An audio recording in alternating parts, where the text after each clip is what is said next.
Welcome to the Mostro Podcast, where music, technology, and community all meet. I'm your host, Kim Bingham. Today's guest is Emma Miller, an independent artist from Scotland who's redefining fan connection through music NFTs and grassroots community building. Let's dive in. Thank you so much, Emma, for coming on to the Mostro Podcast. It's really a pleasure to have you. My pleasure. Thanks for having me. Yeah, it's great. And so I know we're talking right now, it's nearly the end of summer, and you just had a gig this week. I did, yeah. And how was it?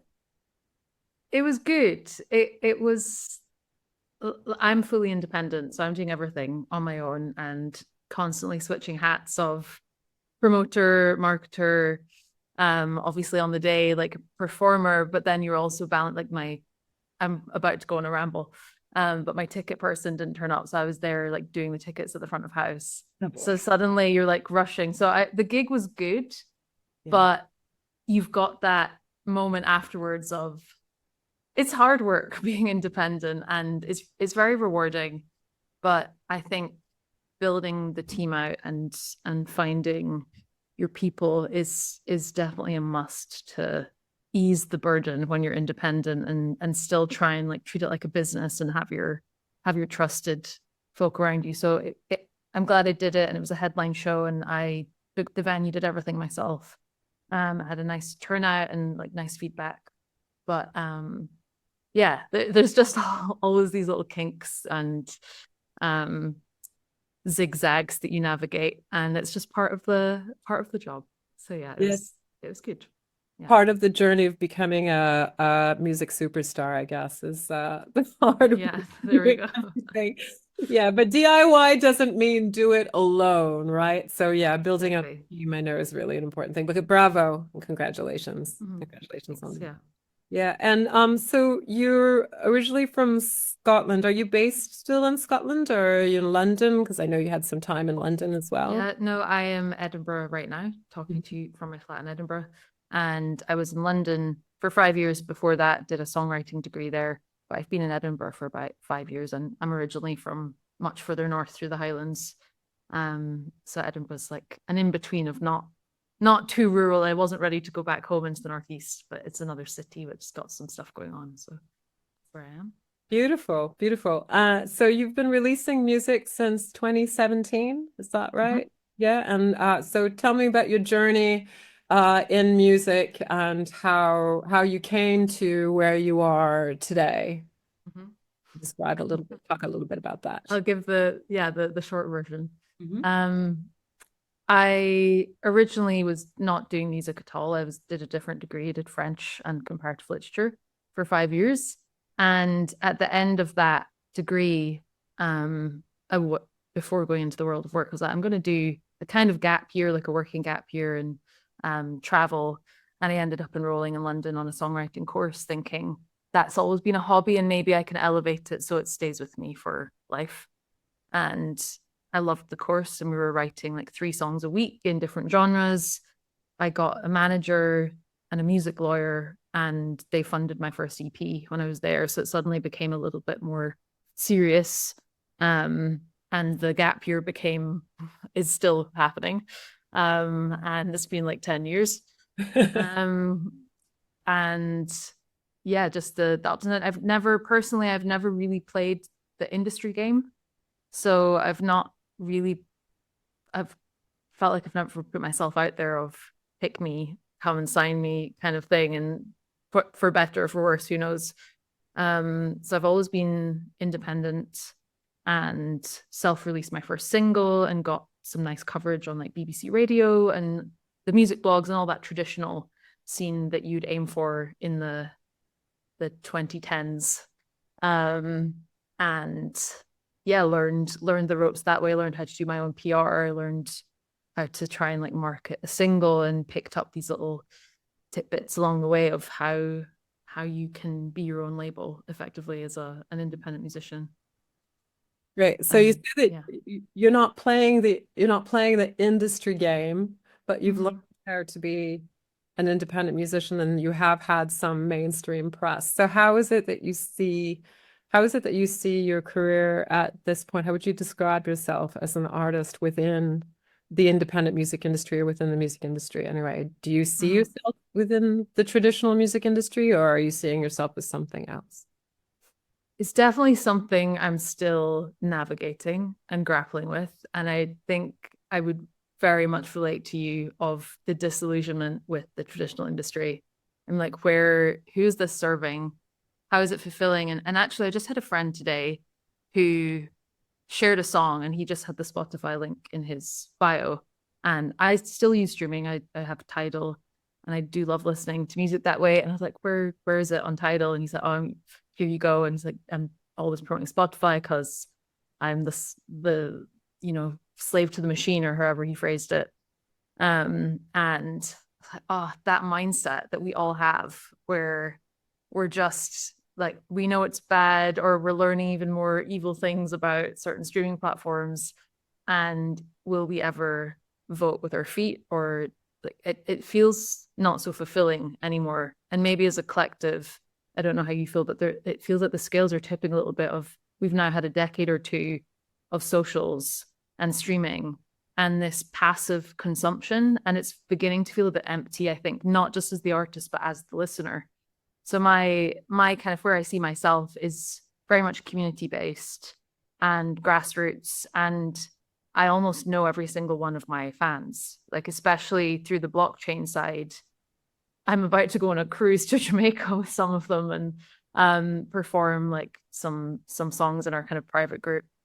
We've traveled the world together, gone to like conferences. So there's this like, intimacy and level playing field, like not the kind of pedestal dynamic of the artist and the fans. It's very much a collective. So I think that's where I'm continuing to go. And that's what really changed my mindset with music and kept me in music in the last few years, was finding the heart of it, I think, again, and not trying to look at the vanity metrics or the streaming numbers and kind of going off grid onto blockchain, onto another grid. And that's been where I've kind of found my feet recently.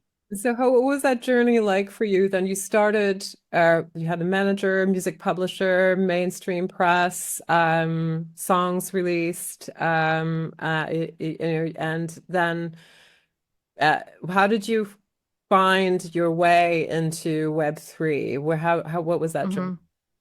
Mm-hmm. Mm-hmm. Um, I found my way in what usually happens where I'm like, I'm quitting music. I'm never going to do this again. And then something comes up that keeps like the carrot dangling in front of you. And that was Twitter Spaces for me back through the pandemic, kind of from 2021-ish. And it was a friend who had been teaching himself about crypto and about blockchain and introduced me to an artist called Violetta Zeroni, who was really a pioneer, is one of my best friends now, lives out in Nashville, and was so trying to onboard other musicians, like was so open, always sharing the stage. It took me a long time to have the courage to like go on stage, like on the virtual stage. And that's how I kind of traversed into that world, was performing every night, losing sleep, trying to keep up with an American time zone. And during that time, you could be performing to these digital rooms of like a dozen people or 1,200 people. And that's what would happen. And it was kind of fast tracking a fan base, because you weren't curating an Instagram post and spending ages. You just turn up, talk like this. So people immediately get to know you so much quicker, because they're just hearing you chit chat and talking with other people. And then I would point my phone at my piano here and sing into my phone. And that was how I got into the blockchain. I had people start asking me to release my music on the blockchain who were in those audiences. Fabulous. And so, and you're, well, first of all, Violetta is a friend of the Mostro Podcast. She was episode last season. So, yeah, and definitely a pioneer in the space. Very much so. What was your blockchain education like? Did you, because that's another thing that a lot of artists who are interested in getting into Web3 have to go, well, I have to develop a wallet, I have to get a wallet, I have to do all this stuff. So how did you tackle how did you tackle your education or onboarding into Web3? Definitely through hanging out in those spaces and just always listening, and everyone was in it together. So you'd, whatever you were thinking, somebody would end up asking that question. And I will give a lot of credit to the likes of Violetta and this band of musicians that we were in. There was kind of 5 of us all coming up at the same time. And so we would pass each other information. We started kind of mimicking the formula, like Violetta setting the tone of this, the collection and images and gamifying things. And it did become quite incestuous of just all sharing the same dev and building the same like smart contracts. But it was really effective, like sharing resources and tools. So it was, yeah, we kind of built our own education system or course without realizing. And yeah, today, I think today, rather than that huge steep learning curve of jargon and security in wallets, the way I'm refining my blockchain engagement is more like below the surface, and trying to make it less intimidating for people to approach who maybe aren't already in the Web3 space. Because it is, as you said, it's a lot to learn, and it can be intimidating with so much information and things that can go wrong, and just, yeah, the different things that are in the space.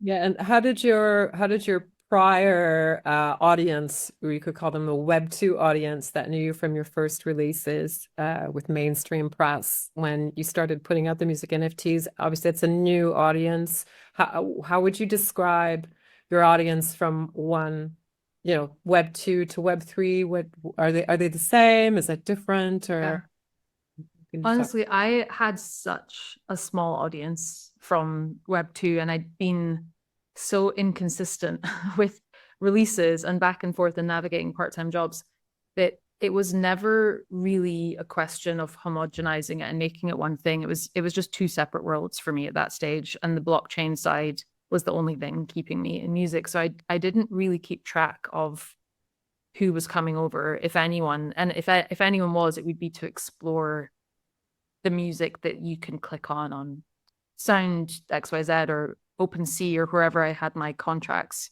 But as I said, I know almost every single one of my collectors, and I don't recognize anyone from Web2. So that was there wasn't really a bridge.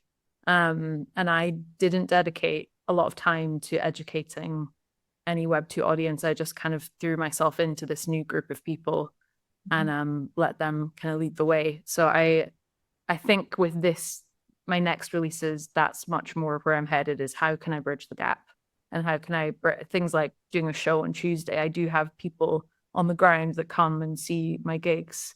So how could I give them little breadcrumbs to come across and take an interest in having something like a blockchain native copy of an album? Right. So the Web3 audience, imagine one of the perks, well, you've done like with your artifacts collection, right? Was there a tie-in with an event or live stream or something for people to join in as well online, or? For launching it or after the collection was Oh yeah, either for launching it or after the collection was launched. There's some sort of concert. I mentioned there was a concert. Yeah, To your yeah. In terms of a real concert, there, I used a lot of Twitter Spaces to kind of build up my campaign with that, and then through the artifacts collection, I have like gating where if you own that NFT, you can come and have a live stream every month. So I kind of talk face to face. I've got like a council that are through that collection that I can have as my sounding board. And then last year, for the very first time in August, I hosted my first in-person event way up in my hometown, actually, in the northeast of Scotland, in Murrayshire, which is this tiny little corner of Scotland. And I had 22 of my kind of top collectors fly in from like Hawaii and Colorado and Bavaria and Romania and all of these places. And they came to my family home and like had drinks. We went on a whiskey distillery tour, which I used to work at in the summer times. And I hosted a concert at a place called Gordon Castle, which was for everybody. It was for my collectors, and I had about 100 people from just the community, like my actual home community, kind of come in, and we hosted a talk beforehand, and I booked some other musicians that are in that space with me who kind of had a very good grasp of Web3. And so that was our aim, was to do a little bit of on the ground education for all the curious people that come to the gig. But yeah, activating like real life events around the collection was really fun and rewarding, and another excuse to all get together. But yeah, there's been concerts and things associated with the artifacts collection. That's amazing. I find it amazing that people will come in from all over the world. Me too. Yeah, and so when like at an event like the one that you had, where they're flying in from all over, and then you have also your local community too. How are they talking to each other? What are the conversations like? Are they saying, "Well, why are you here? Why'd you come so far?" I mean, what I imagine there must be a massive amount of curiosity from your local fan base to these people coming in internationally, and I think that, I mean, that's the hardest part, is actually communicating, like, what's the difference and why would someone be part of this versus this version. But when you do the thing, rather than explaining it, you just do the thing. I think that became so much clearer. Everyone understands the music side and can experience that moment together. And clearly the only reason I was able to host that concert and host that weekend was because of the direct investment, or whatever you want to call it, purchase or support from the artifacts community. So I think people could see the full circle and understand even Joe Public kind of gets that the music industry is a pretty hard place for musicians. So there's an understanding there. And having my like my own PR team of those 20 so people, just to have the casual conversations, like it's not a pitch, it's just talking person to person. I think that did pique curiosity and people wanting to know, how can we be part of a weekend going to a whiskey distillery tour and welcome. So that was a great moment. I think it's a really good reminder that it is really effective to bring stuff out of the digital space and have the thing happen, so that it's just less complicated. It's not explaining tech or jargon, it's just existing in the art, or bringing people together, or having that community moment. So yeah, that was definitely an effective bridge. Awesome. I mean, I know I'm digging into this. Why did any of your collectors, they say why that's important to them, for them to be there? Why they're collecting music NFTs? Why they're supporting independent artists like you in this way? Yeah, that's a good one that they did. And I'm trying to think. I think it is about connection. It's about kind of lifting the veil a little bit on the artist, and it's things I've never understood before and have kind of discounted until I think of what I'm like when I'm a fan of something, and how much it would mean to me if I got behind the scenes or a little bit closer to like the tangibility of the music or the art, or just understanding. So you're I think what I've done and what a lot of us were doing is that you're bringing the collector or the community member on that journey with you. Like, they're getting to hear about your decisions, they're getting to hear demos of your songs, they're getting, because of their support, they're getting to be part of those one-off, like, unique experiences that is not typical of any artist, I don't think, that who hosts their fans for a weekend. Like, I don't think, no matter what tier or mainstream level you're on, like, that's quite a unique thing. And to be able to get in that headspace and realize, like, it can be really intimate, and you don't need huge volumes of people to have the fulfillment and the kind of for it to work, basically. Mm-hmm. So I think it is about connection as to why they made the effort. And by that point, it'd been a couple of years that they'd been on the the music journey with me and supporting different songs that I'd put out, and really know me very well. Like we know each other very well. So it's, yeah, a local in Scotland who is also going to show you a good time. And there's lots of factors, I think, of why they made the effort. Beautiful. Well, that's amazing. And it's interesting that you say you know each of them well, more so than your local community fans. Yeah, for sure. That relationship has been built up. That's also quite special too. You know, that's the traditional in the traditional music industry, we call that the super fans, right? But Yeah. yeah, that's quite amazing. What do you see going forward? Like if you were to describe what the ideal music industry, your vision of what the ideal music industry would be from the experiences that you've been having now on this journey. Do you have a vision of what you'd like to see? That's a tough one because there's always going to be issues. Like you give the utopia version, it's like, well, what have you lost on that? But the transparency aspect, I think, is really important, and that's what was given to me through blockchain. Like as I said, I know everyone that's collecting from me just because of the way, like the culture that we've established in that community. I have no clue who's listening on Spotify. I don't know if that one listener, like the songs mean so much to them, or if it's all passive listeners.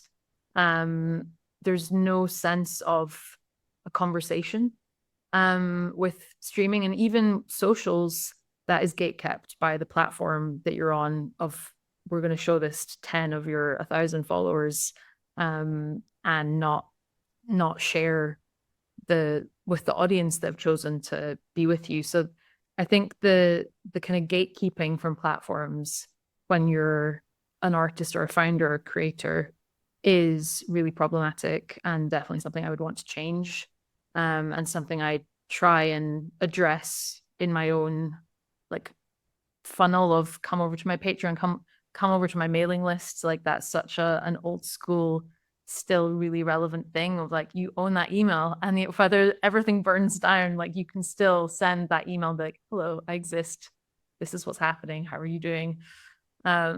So yeah, that's what I would encourage all musicians to be aware of, is like don't build like an empty audience, build something that always comes back to you and isn't shouting about a platform that could be taken away, however useful it can be. Like I love discovering music on streaming, and that's where my dilemma stands. Is I've recently listened to a couple of albums on Tidal that was like, oh, there's no way I would have taken a random risk and bought these albums without that. So I would love people to have that, but it's the courage of your convictions, and if you're willing to take the risk and see how you can navigate those tools and like things like streaming platforms. So I'm still figuring out what my steps are there.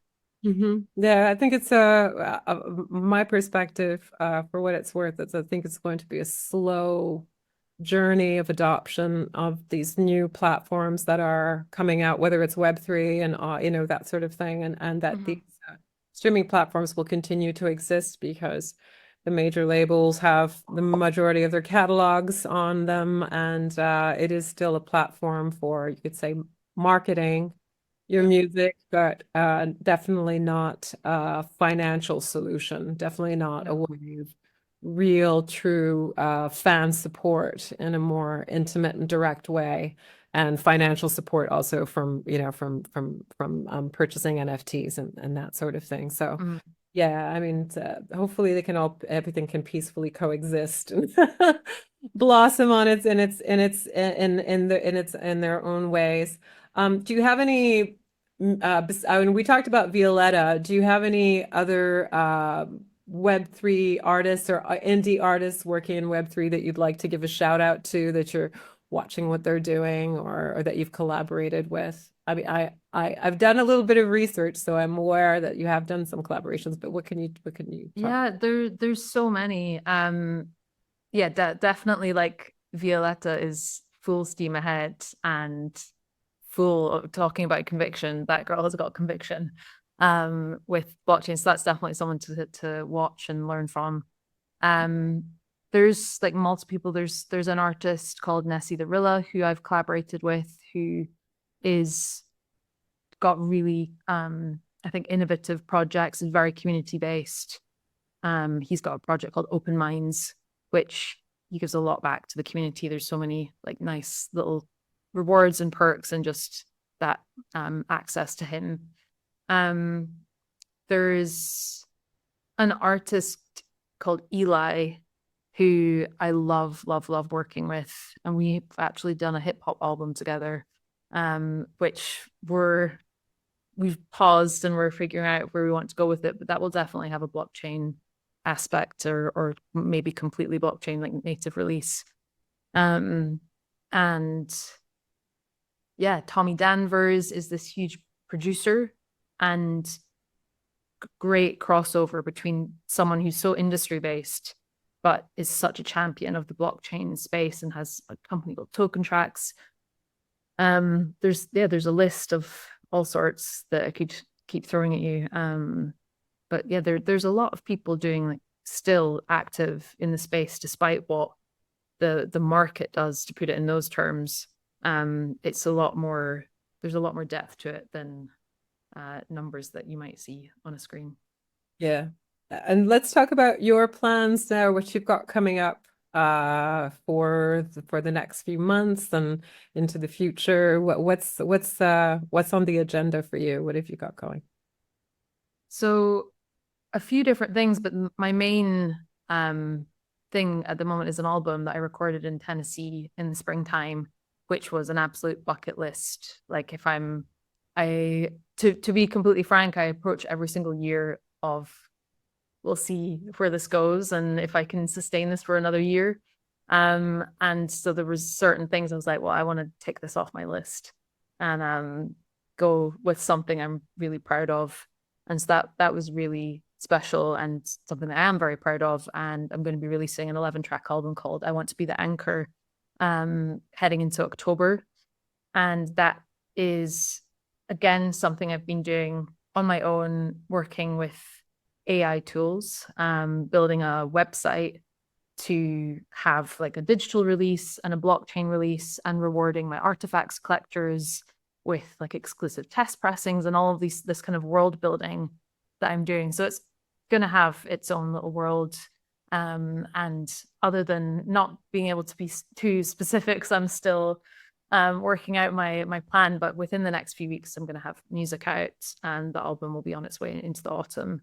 And yeah, you can find all of it on my website, mmiller.xyz, in a couple of weeks. But that's going to be me bridging those two worlds of blockchain and normies Web2, hopefully seamlessly, and hopefully you don't need to know anything about anything. You can be Web3 native and take ownership and understand the wallet aspect, or you can go in blind and just be interested to collect the special edition that gives you the bonus content. And I made lots of videos of the studio experience out in Tennessee, which was, yeah, I find myself like watching the footage and like reliving it all. So I'm excited to give that to collectors and just share a lot of the behind the scenes in the album that way. And we'll see if I can build another live. I would love to take the band that did that with me and have a live experience.